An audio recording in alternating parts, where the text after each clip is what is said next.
Sir Jessica sir ఒక నిమిషం మాట్లాడొస్తాను sir. వెళ్ళు.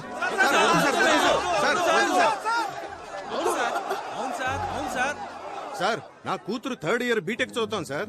24 గంటలు కొరియన్ వెబ్ సిరీస్ చూస్తాం సార్. అదేదో BTS గ్రూప్ అంట, ఎప్పుడు చూసినా పాడుతూనే ఉంటారు. అది చూసినప్పటి నుంచి చేసుకుంటే ఒక కొరియన్ కుర్రానే చేసుకుంటాను, అక్కడే సెటిల్ అయిపోతానంటాను సార్. ఇదంతా ఎవరి వల్ల?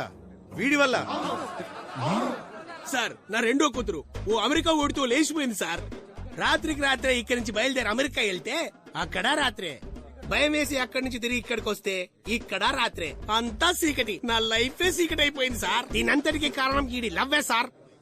అంతేకాదు సార్, ఇక్కడ లోకల్ ఫిగర్ పడేయడానికి మేము చాలా కష్టపడతా అంటే ఏకంగా ఫారెన్ ఫిగర్ పడేశాడు సార్. కడుపు మండుతోంది సార్, కడుపు మండుతోంది సార్. విశ్వనాథం గారు అబ్బాయిని మర్యాదతో నా కూతురికి పేరు పెట్టమంటే ఎలిజబెత్ టైలర్ అని పెట్టారు సార్. అవును సార్. సార్ నాకు తెలియక అడుగుతాను, ఒక టైలర్ కూతురు టైలర్ అవ్వాలా సార్? సార్ అన్నింటికీ మించి మా విశ్వనాథమయ్యని ఒక 5.5 అడుగులు ఉంటుంది సార్. 5.5 అడుగుల గుంటలో తోసేసి ఊరందరి ముందు గుండెల మీద తన్నాడు సార్. సార్ ఈ దారుణం తట్టుకోలేను సార్. వీళ్ళంతా డ్రామా చేస్తున్నారు సార్. ఏంటి డ్రామానా? డ్రామానా? దేశ సంస్కృతిని కాపాడడం డ్రామా అయితే, దేశం కోసం పోరాడడం డ్రామా అయితే, రెండు చాలరా. అవును సార్, మేమంతా డ్రామా ట్రూపే సార్. అవును sir, Devarakota drama troupe sir మాది. సార్ చెప్పండి సార్. నాకున్న ఎక్స్పీరియన్స్ తోను, అద్భుతమైన నాలెడ్జ్ తోను నేను ఇక్కడే ఇన్స్టెంట్ గా స్పాంటేనియస్ గా ఒక తీర్పు చెప్తాను. భయంకరమైన స్పాంటనిటీ. ఇది ఒక సాధారణ ఊరి సమస్య కాదు, మన దేశ సమస్య. ఒక ఇండియన్ ఒక బ్రిటిష్ అమ్మాయిని ప్రేమించడం వల్ల ఏర్పడ్డ సమస్య. దీని మీద ఊరి పరువు, మీ మనోభావాలు ఆధారపడి ఉన్నాయి. అంతేకాక దేశం అవమానించబడింది. అది కూడా స్వాతంత్ర దినం నాడు జరగడం మరింత బాధాకరంగా ఉంది. ఈ ఘటన వల్ల ఊళ్ళో చోటు చేసుకున్న విపత్కర పరిస్థితుల్ని దృష్టిలో ఉంచుకుని ఊరి శాంతి భద్రతల్ని కాపాడే నిమిత్తం అన్ని సమస్యలకి మూల కారణమైన ఆనంద్ యొక్క ప్రేమని తాత్కాలికంగా రద్దు చేస్తున్నాను. అంతేకాకుండా ఆనంద్ని ఊరి నుంచి బహిష్కరించాలని నేను తీర్మానిస్తున్నాను. సార్ ఇది అన్యాయం sir. Thank you so much sir. ఇది దారుణం సార్. ఏ కాలంలో ఉన్నాం సార్ మనం? ప్రేమించినందుకు ఊరి నుంచి బయటికి పంపిస్తారా? పాపు ఆపనా, ఇదేం ఫస్ట్ టైం జరుగుతుంది కాదు. మొన్న మధ్య భీమవరంలో ఒక ఇలాగే నగర బహిష్కరణ చేశారు.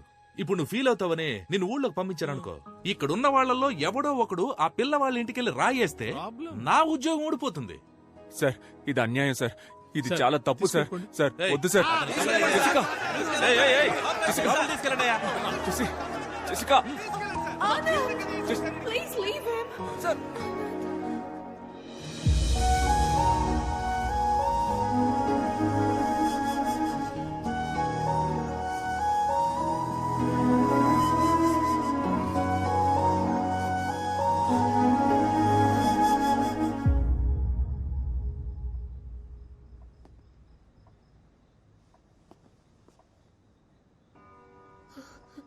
Do you still think you can live in this village?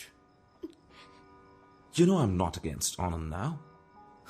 But there is no respect for us here. I've completely lost hope. That's why we are leaving.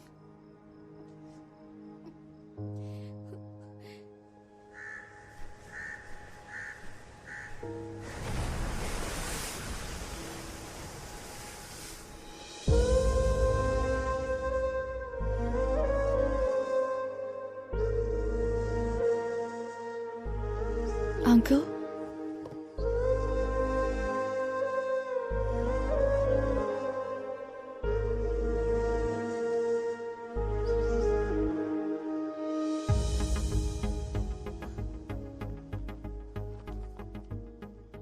ఒక 2 minutes మీతో మాట్లాడాలి అంకుల్.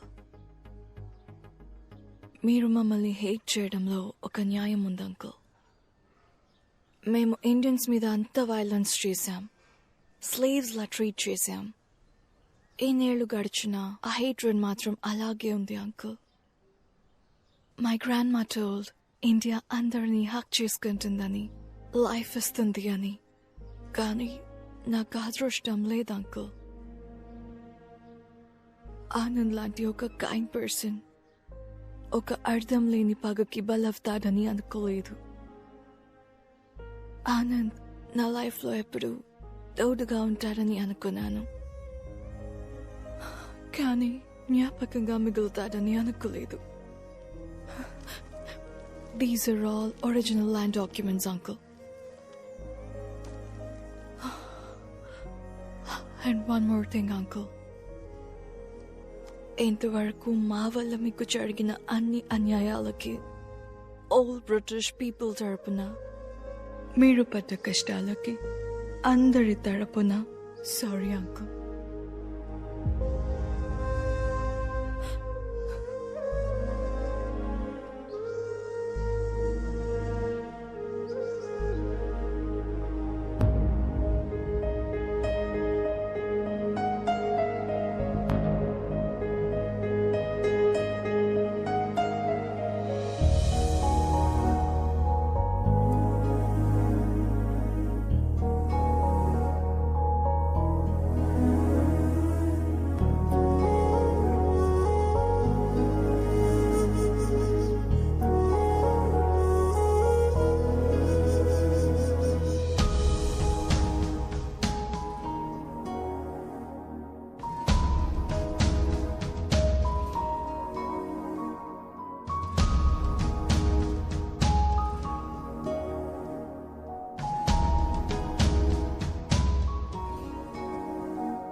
ఇప్పుడు నేను దేవరకోట పొలిమేర నుంచి లైవ్ రిపోర్ట్ చేస్తున్నాను. ఆనంద్ని ఈ ఊరు నుంచి బహిష్కరించే సంఘటన చూడటానికి ఈ గ్రామమే మూకుమ్మడిగా కదిలి వచ్చింది. మీరిప్పుడు అదే చూస్తున్నారు. ఇక్కడ ఒక పెద్ద ఆయన ఉన్నాడు, ఆయన అడిగి మరిన్ని విషయాలు తెలుసుకుందాం. తాత, ఏంటి బాబు? ఇలాంటి సంఘటన ఇంతకు ముందు ఎప్పుడైనా జరిగిందా, లేక ఇదే మొదటిసారా? ఇలాంటి సంఘటనలు ఇంతకు ముందు చాలా జరిగాయి, కానీ ఇదే మొదటిసారి. చూశారుగా జనం ఎంత ఆతృతగా ఎదురు చూస్తున్నారు. అయితే ఆనంద్ వచ్చేసినట్టున్నాడు. అతను వచ్చిన తర్వాత ఇక్కడ ఏం జరగబోతుందనేది ప్రత్యక్షంగా చూడండి. ఇదిగో ఆనంద్ వచ్చేసారు. ఆయన వెనకాల ఊరి జనం కూడా తరలి వస్తున్నారు. ఎంఆర్ఓ గారు వచ్చారు, ఇన్స్పెక్టర్ గారు కూడా ఉన్నారు. ఇప్పుడు ఆనంద్ ఊరి సరిహద్దు దాటబోతున్నారు. మీరు చూస్తున్నారు, ఇదే ఆ సరిహద్దు రేఖ. ఆనంద్ దాటేస్తున్నారు. ఆనంద్ ఆయన ఆగిపోయారు, రేఖ దాటలేదు. ఇటు ఊరి జనం కూడా చాలా చిరాగ్గా ఉన్నారు. చూడండి, వీడు మళ్ళీ ఏదో మొదలెట్టాడు. నన్ను బయటకు పోమని చెప్పండి సార్. ఆ దేశద్రోహికి ఈ ఊళ్ళో చోట్లేదు సార్. నీ వల్ల ఊరు పరువైపోయింది. పోరా బయటికి. రే ఆపండ్రా.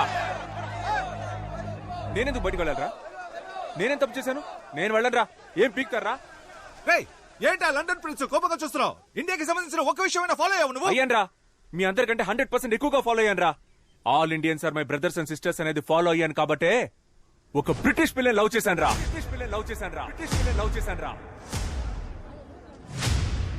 జామకాయలు 10 రూపాయలకి 4, 5 రూపాయలకి 2 తీసుకోండయ్యా. మామ, నేను ఇప్పుడే స్టార్ట్ చేశాను మామ. ప్లీజ్ కొంచెం పక్కకి వెళ్తావా? జామకాయలు 4, 20 రూపాయలకి 8. ఏం మాట్లాడతావురా? దేశభక్తి అంటే ఏంటో తెలుసా నీకు? అసలు దేశం కోసం ఏం చేసావు నువ్వు? మేమేం చేసామో తెలుసా? రంగు ముగ్గుల కాంపిటీషన్ లో ఇండియా మ్యాప్ నా కూతురుతో వేయించి దేశభక్తి 100 పోసాను రా. అదిరా దేశభక్తి అంటే. జవాన్ సినిమా చూసి బయటికి వచ్చి ఇండియా ఇండియా అని గుండెలు పగిలేలా అరిచారా నేను, తెలుసా నీకు? రే నువ్వే కదరా మీ నాన్న మిలిటరీలో చేరమంటే గోడ ఎక్కి దూకి పారిపోయింది. ఈ విషయం ఊరంతా తెలిసిపోయిందా? ఇదేనేంట్రా మీ దేశభక్తి? ఇండియాకి పాకిస్తాన్ కి వార్ జరిగితే కనీసం 100 మందన్నా చావాలని మీరు అనుకుంటారు, కానీ 2 దేశాల్లో ఒక్కరు కూడా చావకూడదని నేను అనుకుంటాను. ఏంటి మెసేజ్ ఇస్తున్నావా? రేపు చైనా వాడు వార్ చేస్తే సైలెంట్ గా ఉండాలా? ఈ మెసేజ్ మీకు మాత్రమే కాదురా, చైనాకి, పాకిస్తాన్ కి, పాన్ వరల్డ్ కి రా. ఈ నీళ్ళు తాగుతున్నాడేటి? తాగాడుగా, ఇంకా వాగుతాడు. అయ్య బాబోయ్, ఇంకా మాట్లాడతాడా? జెసికా వాళ్ళ బామ్మ వార్ వల్లేరా దేశాలు తిరిగి ఎక్కడికి వెళ్లాలో తెలియక ఇండియాకి వచ్చింది. వార్ ఎంత భయంకరమైందో తెలుసారా? రష్యాకి ఉక్రెయిన్ కి వార్ వచ్చినందుకే ఇక్కడ పెట్రోల్ నుంచి కాయగూరల రేట్ వరకు అన్ని పెరిగాయని తెలుసారా? 1 కిలో బాటిల్ గార్డ్ ఎంతో తెలుసారా మీకు? రే మీకు అసలు బాటిల్ గార్డ్ అంటే ఏంటో తెలుసారా? బాటిల్ గార్డ్ అంటే సొరక్కాయ సొరక్కాయ.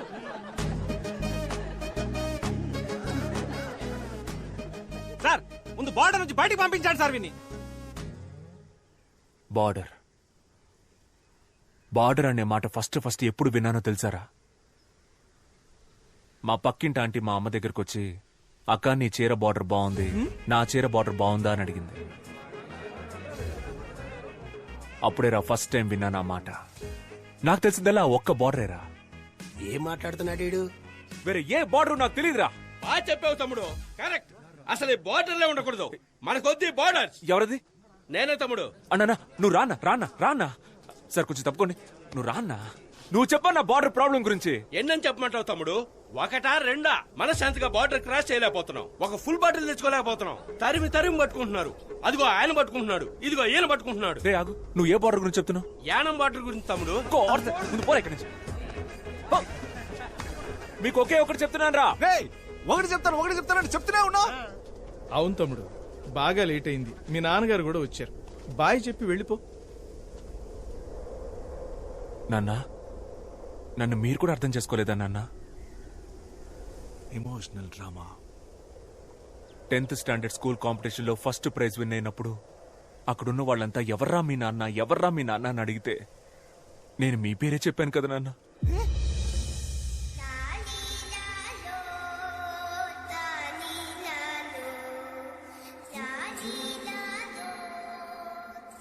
ఏం ఊగుతున్నాడు?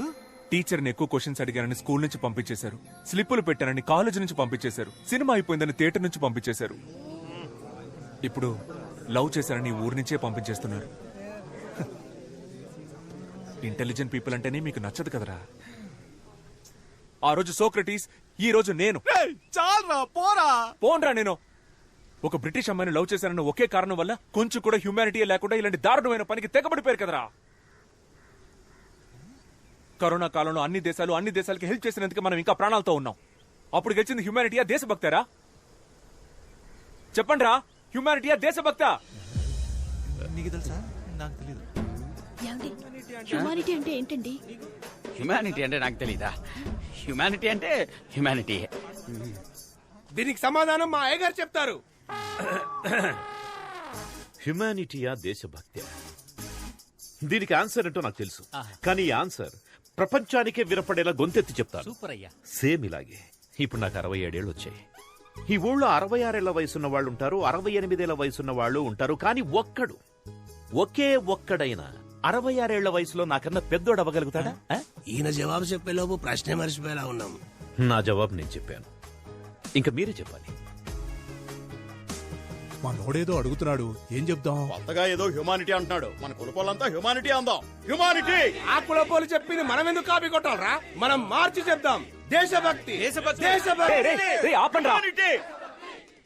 హ్యూమానిటీ దేశభక్తిలో కూడా కులం చూస్తారా మీరు? కులం, మతం, కలరు, కంట్రీ వీటన్నిటిని దాటి ఒక మనిషిని మనిషిగా చూసే హ్యూమానిటీ మీ అందరికీ ఎప్పుడు వస్తుంది? చెప్పండి, ఆ హ్యూమానిటీ ఎప్పుడు వస్తుంది? తెలిస్తేనే కదరా వస్తుంది. బాబు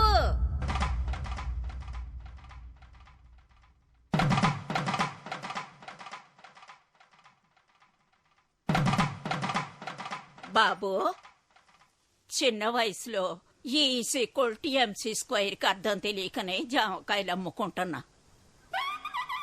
అలాంటి నాకే హ్యూమానిటీ అంటే ఏంటో అర్థమయ్యేలా చెప్పావయ్యా. నువ్వు చల్లగా ఉండాలి బాబు, చల్లగా ఉండాలి నాయన.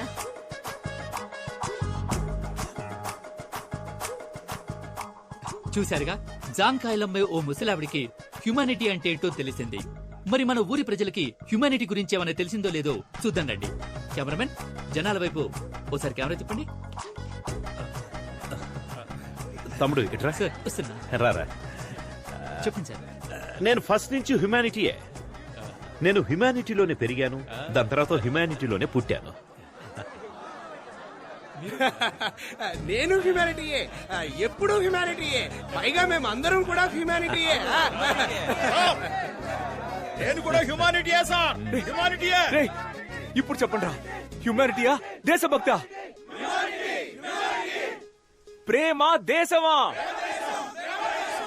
ఈజ్ ఈక్వల్ టు ఇప్పుడు ఈ ఊళ్ళో నేను జెసికాని మీట్ అవ్వచ్చా, మాట్లాడొచ్చా? చూడలేవు, మాట్లాడలేవు. ఏరా? వాళ్ళు తిరిగి లండన్ వెళ్ళిపోతున్నారు. ఈవినింగ్ 6 గంటలకు వైజాగ్ నుంచి ఫ్లైట్. Humanity humanity. పదరా పద. మనం వెళ్దాం అన్నా. ఎక్కడికి రా? రే రే రే రే, తను జెసికాలో ఉందిరా. ఆపరా ఆపరా ఆపరా.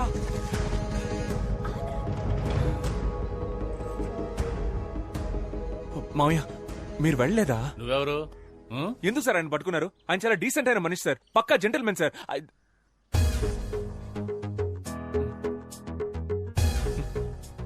ఆయన వదలరా సార్? వదలనే వదలం.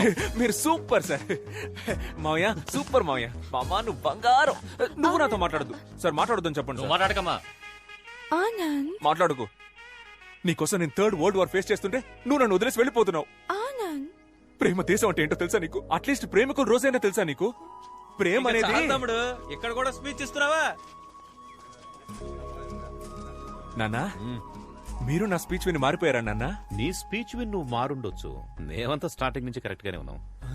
కదలుడు. అవును మామయ్య. ఎక్కడ్రా భూపతి? ఏ భూపతి, రారా.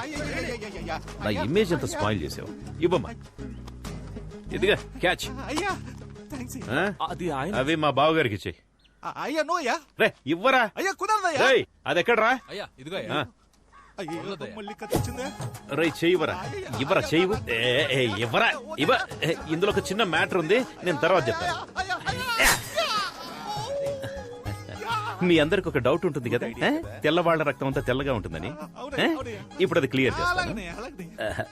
బావగారు ఒకసారి చెయ్యండి. ఇవ్వండి ఇవ్వండి. 1 స్మాల్ కట్.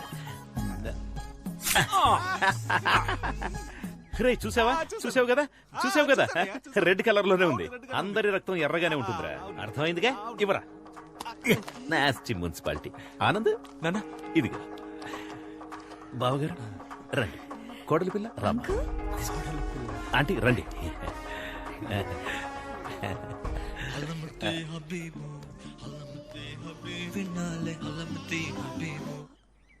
హలమతి హబీబా అంటే నాకు నిజంగా దాని అర్థం తెలియదమ్మా. ఆ రోజేమో లస్కటపా, ఇవాళేమో హల్మతి అబీబా. ఇలాంటి కవులందరూ మనతో పాటే మన చుట్టుపక్కలే నక్కి నక్కి తిరుగుతుంటారు. వాళ్ళు నా చేతికి దొరకాలి.